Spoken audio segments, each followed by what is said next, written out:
मित्रांनो, ही आहे राजस्थानमधील जयपूरची कहाणी.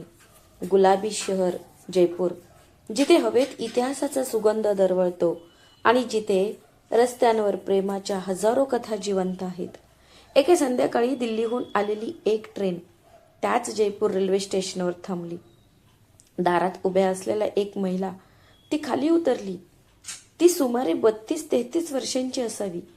तिने हलक्या रंगाचा चष्मा घातला होता. तिच्या हातात एक बॅग होती आणि खांद्यावर एक पर्स अडकवलेली होती. तिचे नाव मीरा शर्मा होते. ती आत्मविश्वासाने ओतप्रोत भरलेली दिसत होती.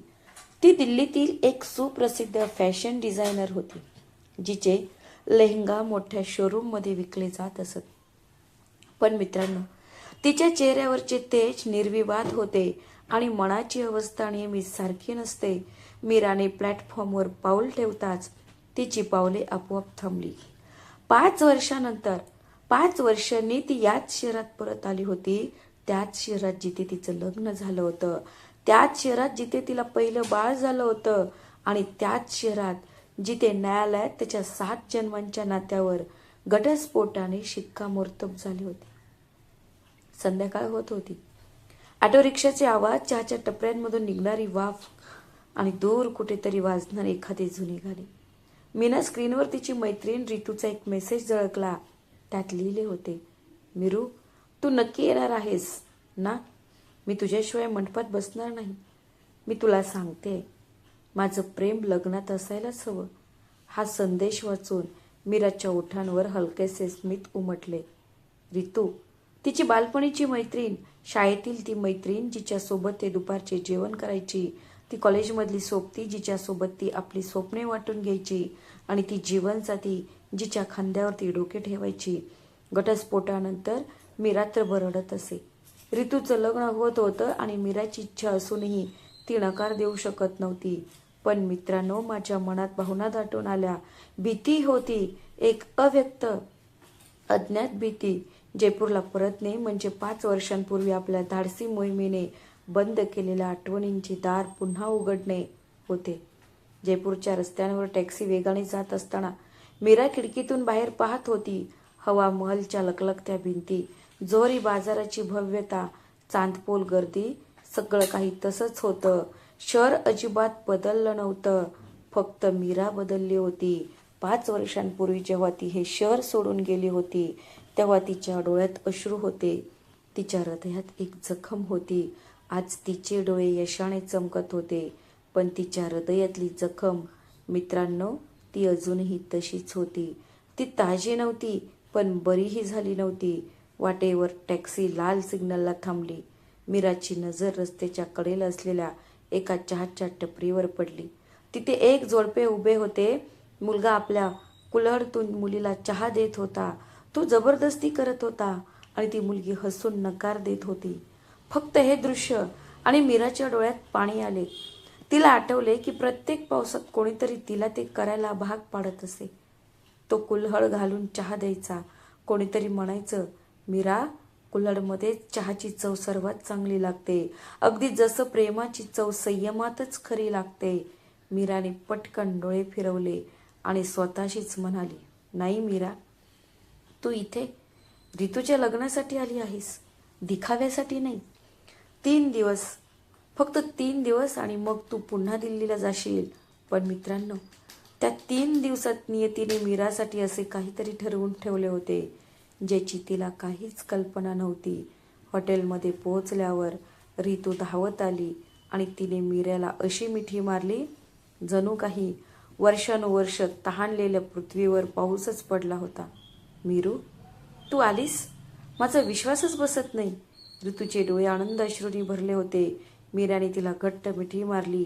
वेडी पोरी, तुझं लग्न होतं आणि मी आले नाही, असं असेल का? दोघी मैत्रिणी ते बराच वेळ एकमेकांना बिलगून राहिले. मग रितूने मीराला वरपासून खालपर्यंत निहाळले आणि म्हणाली, तू किती बदलली आहेस. आता तू अगदी एखाद्या डिझायनर बाईसारखी दिसतेस. मीरा हसली, आणि तू अजिबात बदलली नाहीस. तू अजूनही तशीच बडबडी आहेस. रितू तिला तिच्या खोलीपर्यंत सोडायला गेली.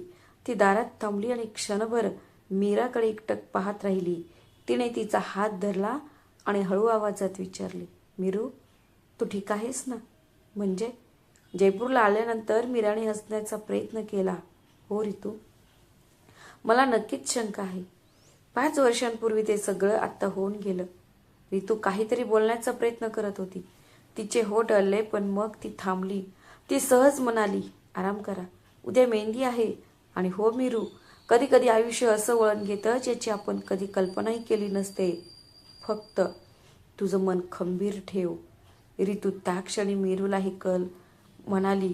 तिला समजले नाही, पण मैत्रिणीनं रितूने असे का म्हटले होते हे तिला नंतर समजणार होते.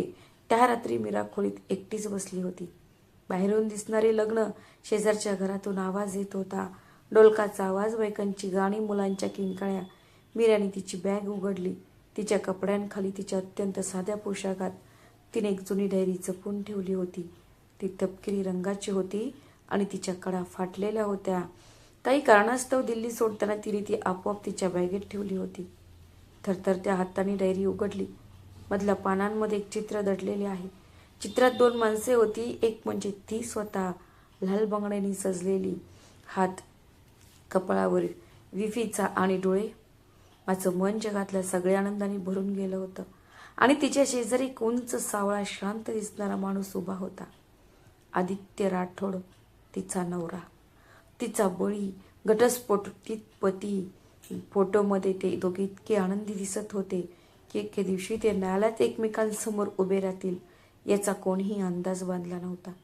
मीरा, तिची बोटे फोटोवरून फिरू लागली आणि ज्या दिवशी तिने आदित्यला पहिल्यांदा पाहिले होते तो दिवस तिच्या डोळ्यासमोरून तळून गेला. मित्रांनो, हे आजच्या दिवसाविषयी आहे. 9 वर्षांपूर्वी तेव्हाची मीरा जयपूरमधील एका हस्तकला प्रदर्शनात ती तिचा स्टॉल लावून बसली होती. नवीन ती एक डिझायनर होती. तिच्याकडे थोडे पैसे होते, पण डोळ्यात मोठी स्वप्ने होती. तो श्रावण महिना होता. अचानक मुसळधार पाऊस पडला आणि जत्रेत चेंगराचेंगरी झाली. मीरा तिच्या कपड्यांना आणि नक्षींना ओले होण्यापासून वाचवण्याचा प्रयत्न करत होती, पण एकटी स्त्री किती करू शकणार होती. तेवढ्यात एक आवाज आला, बघा, मी तुम्हाला मदत करतो. मी करेन.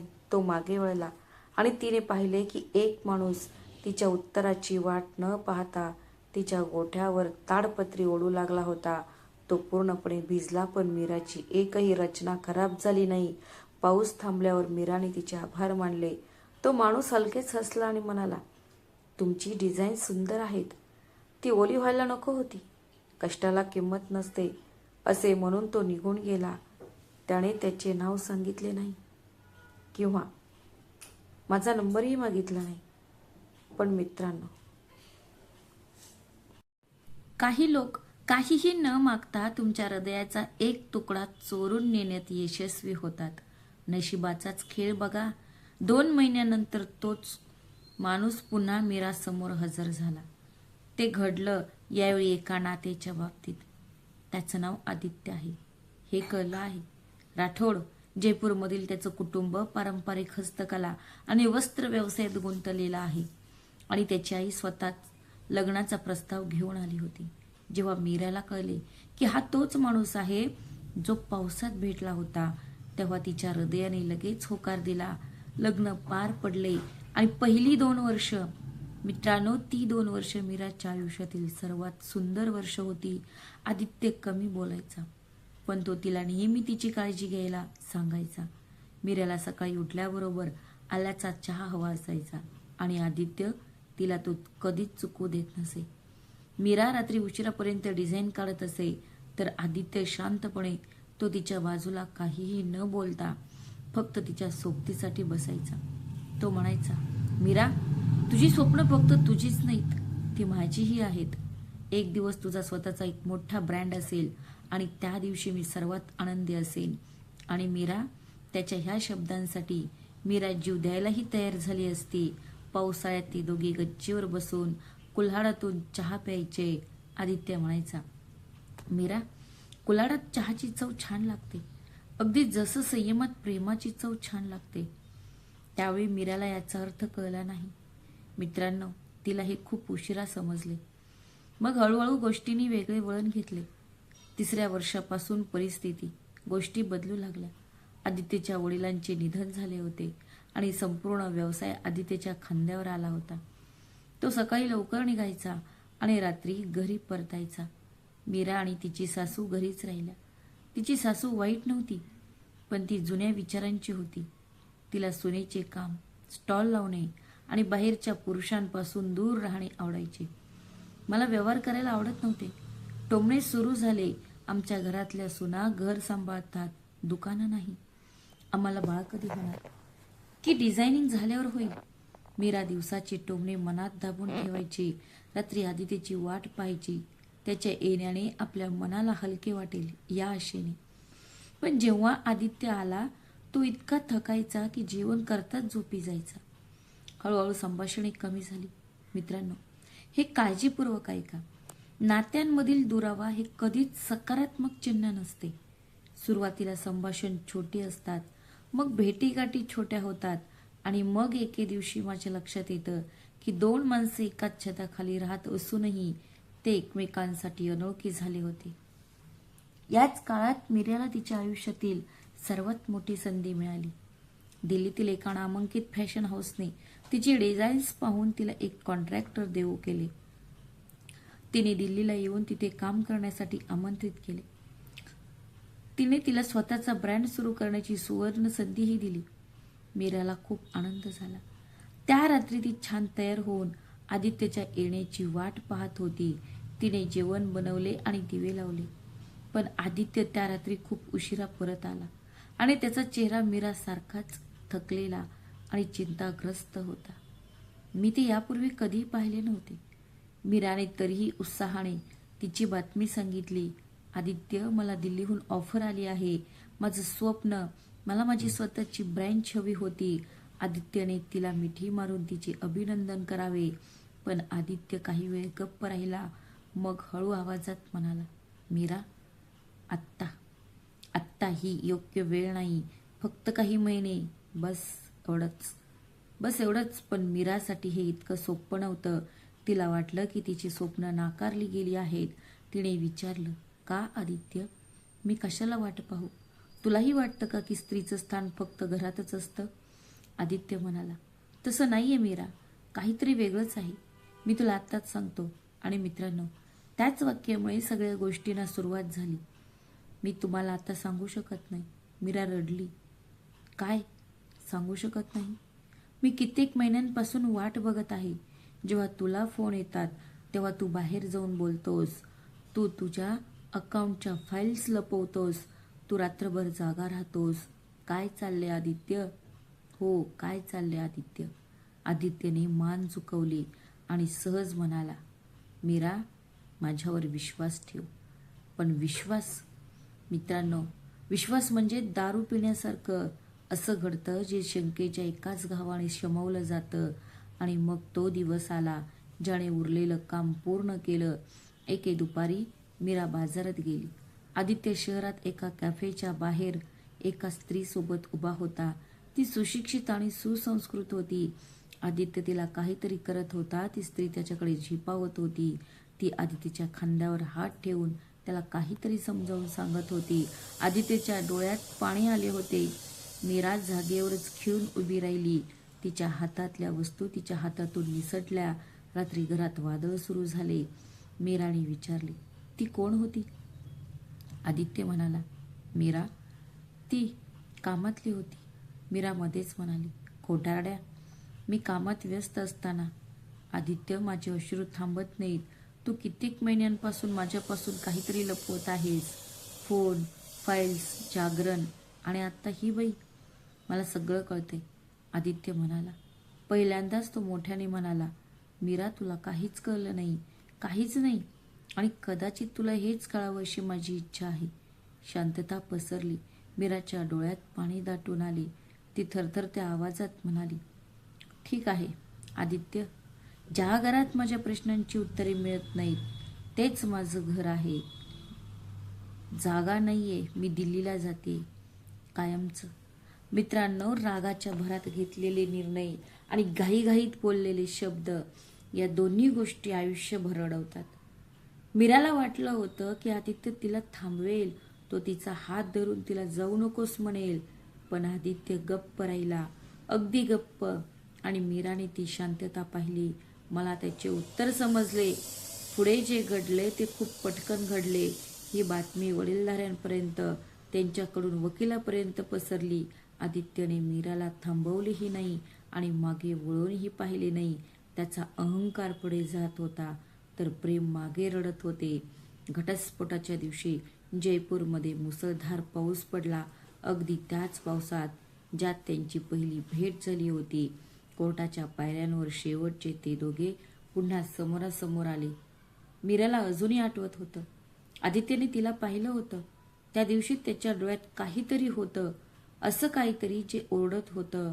मला ओरडून काहीतरी बोलायचं होतं, पण माझे ओठ बंदच राहिले. मीरा टॅक्सीत बसून जयपूर सोडून गेली, कायमची. निदान तेव्हा तरी तिला काहीतरी करण्याची निकड जाणवत होती.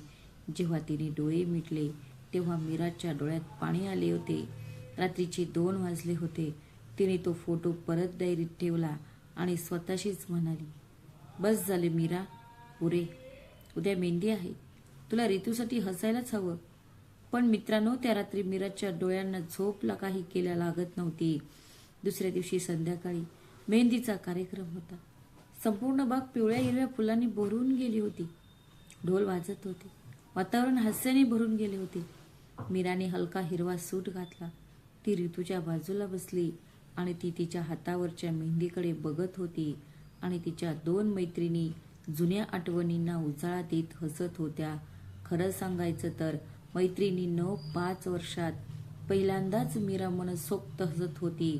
पण नशीब आणि कदाचित तिला तिचे हसणे खटकले असावे. तेवढ्यात फाटकावर गडबड झाली. ऋतूचे वडील कोणाला तरी आत घेत होते. चला चला, तुम्ही एकटेच? मग हे लग्न होऊ शकले नसते. तुम्ही आमच्यासाठी देवस्वरूप आहात. मीराने सहजपणे वर पाहिले आणि मित्रांनो, नेमक्या त्याच क्षणी तिच्या हातातून मेहंदीचे ताट जमिनीवर पडले. त्या आवाजाने आजूबाजूचे लोक दचकले आणि त्यांनी लाकडी त्याकडे पाहिले. पण मीराची नजर समोरून येणाऱ्या व्यक्तीवर खेळली होती. उंच सावळा रंग, डोळ्यात तीच जुनी शांतता आणि कपाळावर किंचित पांढरेपणा.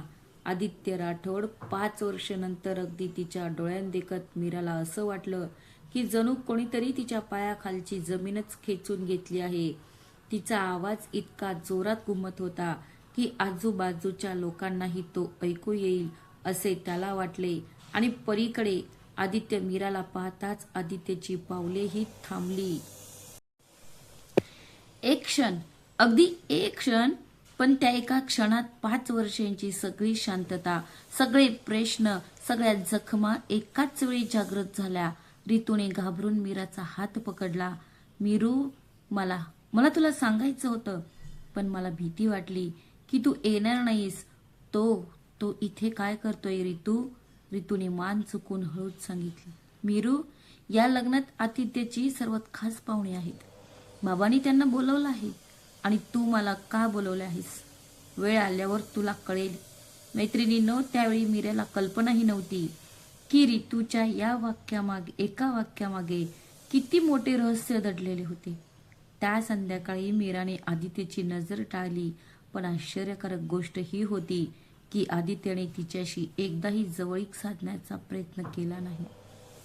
ना संभाषण, ना कोणती तक्रार.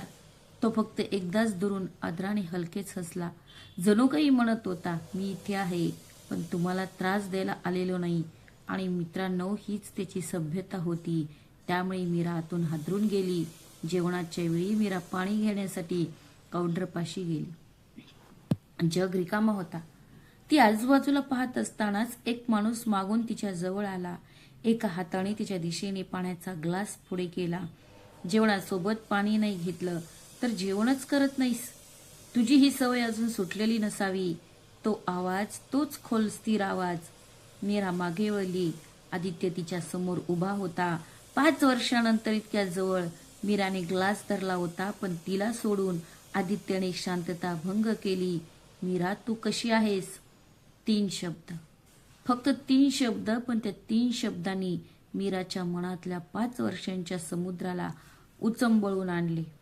तिने स्वतःला सावरले आणि निर्विकार आवाजात म्हणाली, मी ठीक आहे.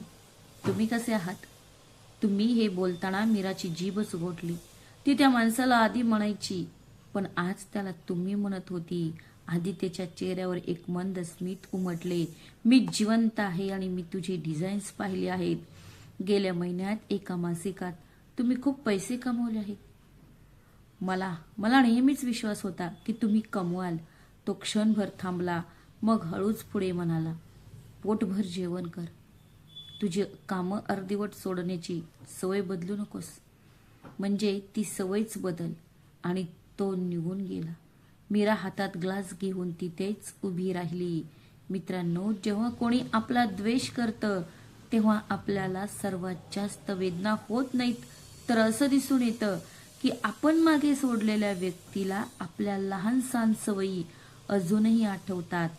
त्या रात्री मीराला पुन्हा झोप लागली नाही. ती आपल्या बाल्कनीत बसून विचार करत होती. आणि आदित्यने दुसरं लग्न का नाही केलं, त्याच्या डोळ्यात अजूनही ती वेदना का आहे, आणि रितूचे वडील त्याला देवाचं रूप का म्हणत होते. काही दुर्घटना घडली होती का? दुसऱ्या दिवशी हळदीचा दिवस होता. पिवळ्या रंगाने सजवलेल्या अंगणात हास्य, विनोद आणि मजेचे वातावरण होते.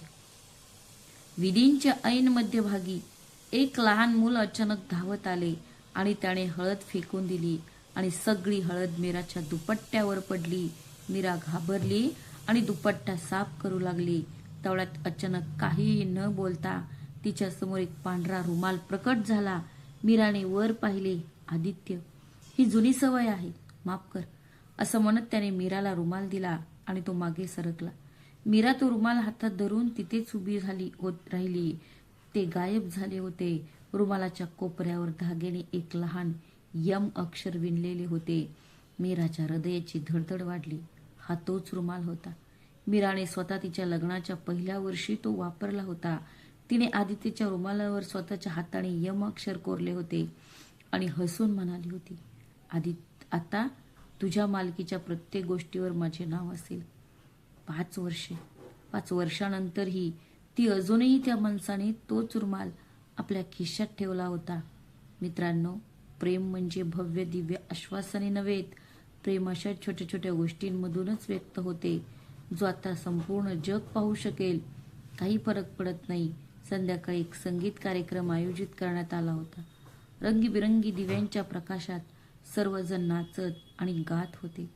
सूत्रसंचालकाने मंचावरून घोषणा केली, आणि आता आम्ही हे जाहीर करू इच्छितो की ज्या व्यक्तीमुळे हे कुटुंब आज हा आनंदाचा दिवस पाहू शकत आहे. आदित्यजी मंचावर या. टाळ्यांचा कडकडाट झाला. आदित्य संकोचत मंचावर आले. त्याने मायक्रोफोन हातात धरला आणि सावकाश स्थिर आवाजात म्हणाला, मला जास्त बोलता येत नाही. मी म्हणेन, नाती फुलांसारखी असतात. त्यांना थोडा वेळ, थोडा विश्वास आणि दररोज थोडा संवाद लागतो.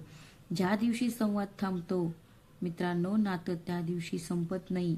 तो दिवस असतो जेव्हा नातं तुटतं आणि विरहाची वेदना मृत्यूपेक्षाही मोठी असते.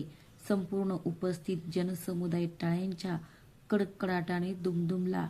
पण मीराच्या गालावरून एक अश्रू गुपचूप ओघळला. तिला स्पष्टपणे जाणवले की हे संभाषण लग्नाबद्दल नव्हते. ही त्या दोघांसाठी चिंतेची बाब होती. त्याच क्षणी रितू येऊन मीराच्या बाजूला बसली आणि तिचा हात धरून म्हणाली, मीरू, आता वेळ आली आहे. माझ्यासोबत ये. आज तुला ते सत्य कळेल जे तुला यापूर्वी कधीच माहीत नव्हते. मी हे 5 वर्षांपासून तुझ्यापासून लपवत आले आहे. मीराच्या हृदयाची धडधड वाढली. कोणतं सत्य रितू? रितूने एक दीर्घ श्वास घेतला आणि म्हणाली, ते सत्य ज्यासाठी मी देवाकडे क्षमा मागितली आहे. मी तुम्हा दोघांना माझ्या लग्नाला एकत्र बोलावले आहे. रितू मीराला खोलीत घेऊन गेली. तिने दार बंद केले आणि कपाटातून एक जुनी फाईल बाहेर काढली. मीरू, 5 वर्षांपूर्वी जेव्हा तुझा घटस्फोट झाला तेव्हा तू सगळ्यांना विचारलंस की आदित्य तुझ्यापासून काय लपवत होता? तो फोन, त्या फाईल्स, रात्री उशिरापर्यंत जागून काढलेल्या त्या रात्री, ती कॅफेमधली बाई, ती बाई तुला आठवते? मीराचा श्वास जलद झाला. हो, मला आठवते. त्या लपवाछपवीमुळेच सगळं काही उद्ध्वस्त झालं. रितूने फाईल मीराच्या हातात ठेवली आणि गदगदल्या आवाजात म्हणाली, तर ऐक, त्यावेळी तुझ्या वडिलांचा व्यवसाय पूर्णपणे बुडाला होता. तुझ्या वडिलांनी व्याजावर मोठे कर्ज घेतले होते आणि घर सुद्धा गहाण ठेवले होते किंवा कर्जदात्याने ते आधीच देऊन टाकले होते. त्यांनी घरात धमक्या द्यायला सुरुवात केली. तुझ्या वडिलांनी तुझ्या आईची शपथ घेऊन सर्वांना सांगितले की मीराला याचा सुगावा लागता कामा नये, नाहीतर ती घर सोडून जाईल आणि ती सगळं विकून टाकेल. मीराचे हात थरथरू लागले. काय? रितू पुढे म्हणाली. आणि मीरू, याबद्दल फक्त एकाच व्यक्तीला माहीत होतं, तुझा नवरा. आणि तुला माहीत आहे त्याने काय केले. तुमच्या वडिलांचे संपूर्ण कर्ज फेडण्यासाठी त्याने गुपचूप आपल्या वडिलोपार्जित वाड्याचा मोठा भाग आणि कारखान्यातील माल गहाण ठेवला, एका अटीवर की मीराला हे कधीच कळणार नाही. मीराला खोली गरगरत असल्यासारखं वाटलं. जेव्हा फाईल उघडली जाते तेव्हा बँकेची कागदपत्रे, गहाण खताची कागदपत्रे, आदित्यची सही, सगळं काही तिथे होतं. तारखा अगदी तंतोतंत जुळत होत्या. तोच महिना होता. आदित्य रात्री जागा झाल्यावर तो आपला फोन घेऊन बाहेर जायचा आणि फाईल्स लपवायचा. डोळे पुसत रितू म्हणाली, आणि ती कॅफेमधली बाई, ती दुसरी कोणी नसून बँकेची लोन ऑफिसर मीरू होती. त्या दिवशी आदित्यच्या डोळ्यात अश्रू होते, कारण त्याच्या कारखान्यातील अर्धी यंत्रे त्याच दिवशी विकली गेली होती. मित्रांनो, काही सत्य माणसाला नमवतात. मीरा पलंगावर बसली. तिचे ओठ थरथरत होते. मग त्याने मला का नाही सांगितलं रितू? मी त्याच्याशी भांडत राहिले, त्याच्यावर संशय घेत राहिले, त्याला सोडून जात राहिले. त्याने मला एकदा तरी सांगायला हवं होतं. रितूने मीराचे दोन्ही हात धरले आणि ती म्हणाली, कारण वेड्या मुली, जर मी तुला सांगितलं असतं तर तू कधीच दिल्लीला गेली नसतीस. तू तुझं स्वप्न सोडून दिलं असतंस. तुझ्या वडिलांनी घेतलेली शपथ मोडली असती आणि तुझे वडील लज्जेने मेले असते. आदित्य मला एकदाच म्हणाला होता, रितू, मीराने माझा गैरसमज करून घेतला तर तिला कदाचित आनंद होईल, पण सत्य कळल्यावर ती स्वतःला कधीच माफ करणार नाही. माझं काय? मी वाट पाहीन. मीरा ढसाढसा रडू लागली. आणि माझ्या वडिलांचा व्यवसाय, जो पुन्हा सुरू झाला होता, त्यांनी एका कंपनीकडून घेतलेलं कर्ज, रितू हळू आवाजात म्हणाली. ते कर्ज नव्हतं मीरू, तो आदित्य होता. आणि तुझी दिल्लीतली पहिली मोठी ऑर्डर एका अनोळखी ग्राहकाकडून आली होती, ज्याने तुझ्या ब्रँडला आजमावून पाहिलं होतं. त्याने MR ट्रेडर्स नावाची कंपनी स्थापन केली होती. MRचा अर्थ काय असेल याचा कधी विचार केला आहे का? मीरा राठोड, आदित्यने ती कंपनी केवळ यासाठी स्थापन केली होती, तुमची स्वप्ने कधीही भंगू नयेत. 5 वर्षांपूर्वी तो सावलीसारखा तुझ्या मागे लागला आहे, मीरा, आणि तू मागे वळूनही पाहिली नाहीस.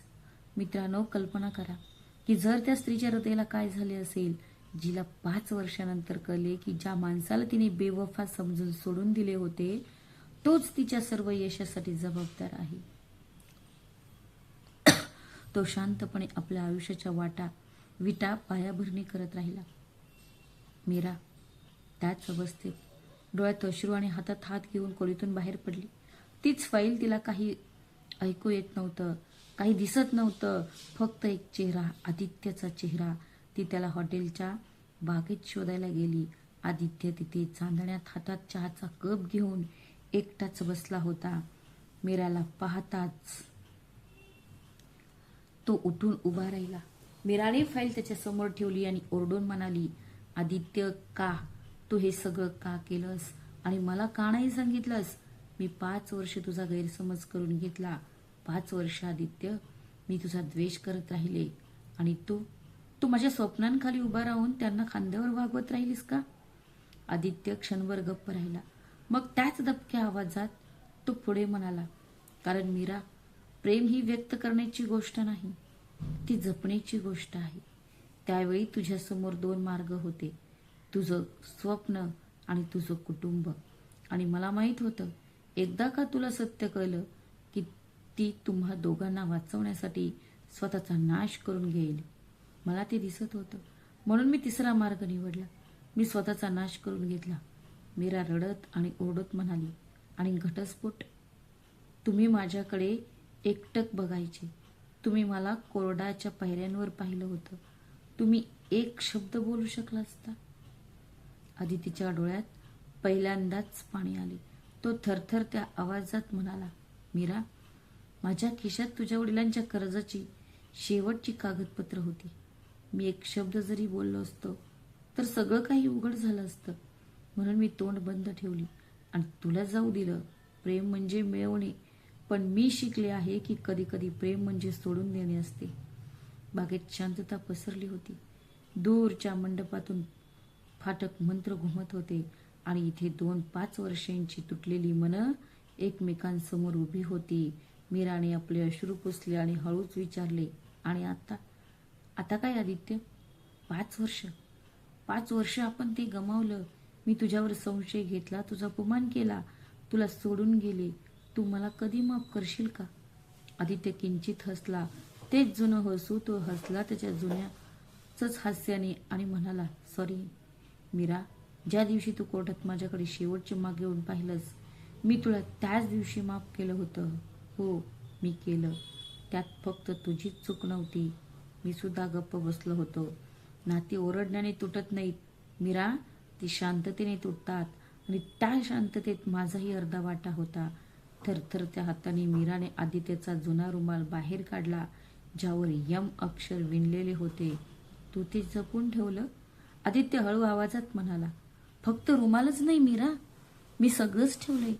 तुझी आलेची चहाची किटली, तू मागे ठेवलेल्या बांगड्या, त्या वाड्यामधली ती खोली जिथे तू नक्षीकाम करायचीस, सगळं काही अजूनही तिथेच आहे.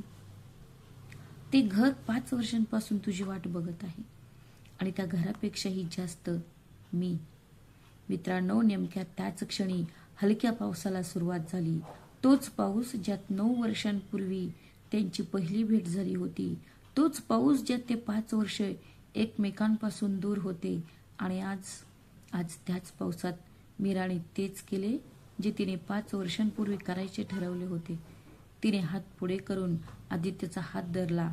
आदित्य, आयुष्य आपल्याला दुसरी संधी देत आहे, तर मग आपण नव्याने सुरुवात करूया का?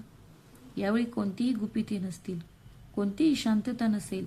यावेळी जरी आपण भांडलो तरी ते एकमेकांशीच असेल, एकत्र, एकमेकांच्या विरोधात नाही. आदित्याने तिचा हात घट्ट धरला आणि डोळ्यात पाणी आणून हसत म्हणाला, यावेळी हे नातं प्रेमापेक्षाही अधिक आहे. विश्वास. मी माझं वचन पाळेन, आणि हो, मी कुल्हाड घालूनच चहा पिईन, कारण संयमानेच प्रेम टिकतं, आणि मी 5 वर्षांपासून संयम ठेवला आहे. मीरा हसायला लागली आणि मग अचानक रडू लागली. तिने आदित्यला मिठी मारली. त्याच वेळी मागून टाळ्यांचा कडकडाट झाला. वधूच्या वेशात असलेली ऋतू डोळ्यात अश्रू आणि चेहऱ्यावर विजयाचा भाव घेऊन आपल्या पतीसोबत उभी होती. हसून ती म्हणाली, मी माझ्या लग्नात देवाकडे फक्त एकच गोष्ट मागितली होती, की माझ्या मैत्रिणीचं उद्ध्वस्त झालेलं घर पुन्हा व्यवस्थित व्हावं. आज माझी प्रार्थना खऱ्या अर्थाने पूर्ण झाली आहे. 1 महिन्यानंतर जयपूरमधील त्याच हवेलीच्या अंगणात पुन्हा सनई वाजली, पण यावेळी त्यांच्या डोळ्यात शंका नव्हे तर विश्वास होता. मीराच्या वडिलांनी डोळ्यात पाणी आणून आदितीच्या डोक्यावर हात ठेवला आणि म्हणाले, मुला, जे भाग्यवान आहेत त्यांच्यासाठी असा जावई भेटतो, पण देव तुझ्यासारखा मुलगा फार कमी लोकांना देतो. मीराने तिचा ब्रँड जयपूरला आणायचे ठरवले, आणि आदित्यने अपलाची तीच जुनी गोष्ट पुढे चालू ठेवली. त्या खोलीचे त्याने स्टुडिओमध्ये रूपांतर केले होते, आणि प्रत्येक पावसाळ्यात आजही त्या हवेलीच्या छतावर 2 कप चहा भरला जातो. कारण मित्रांनो, खरं प्रेम तुटत नाही, ती फक्त वाट पाहते, योग्य वेळेची, योग्य समजुतीची, आणि एका खऱ्या हृदयाची. तर मित्रांनो, ही होती आजची आपली गोष्ट. यातून मिळणारा धडा हा आहे की नात्यांमधील सर्वात मोठा शत्रू गरिबी किंवा दुरावा नसून मौन आणि गैरसमज आहेत. जर मीरा आणि आदित्यने ती एक गोष्ट केली असती तर तुम्ही काल रात्री मोकळेपणाने बोलला असता, तर तुम्हाला 5 वर्षांची दुःख सहन करावे लागले नसते. म्हणून तुमच्या नात्यांमध्ये बोला, प्रश्न विचारा आणि उत्तरे द्या, कारण ज्या गोष्टी मनात राहतात त्या एक दिवस भिंती बनू शकतात. मित्रांनो, जर या कथेने तुमच्या हृदयाला स्पर्श केला असेल किंवा तुमच्या डोळ्यात अश्रू आणले असतील तर हा व्हिडिओ नक्की पहा. आमच्या चॅनलला लाईक आणि सबस्क्राईब करा. भेटूया अशाच आणखी एका नवीन कथेत. तोपर्यंत स्वतःची आणि तुमच्या प्रियजनांची काळजी घ्या. श्री स्वामी समर्थ. जय जय स्वामी समर्थ.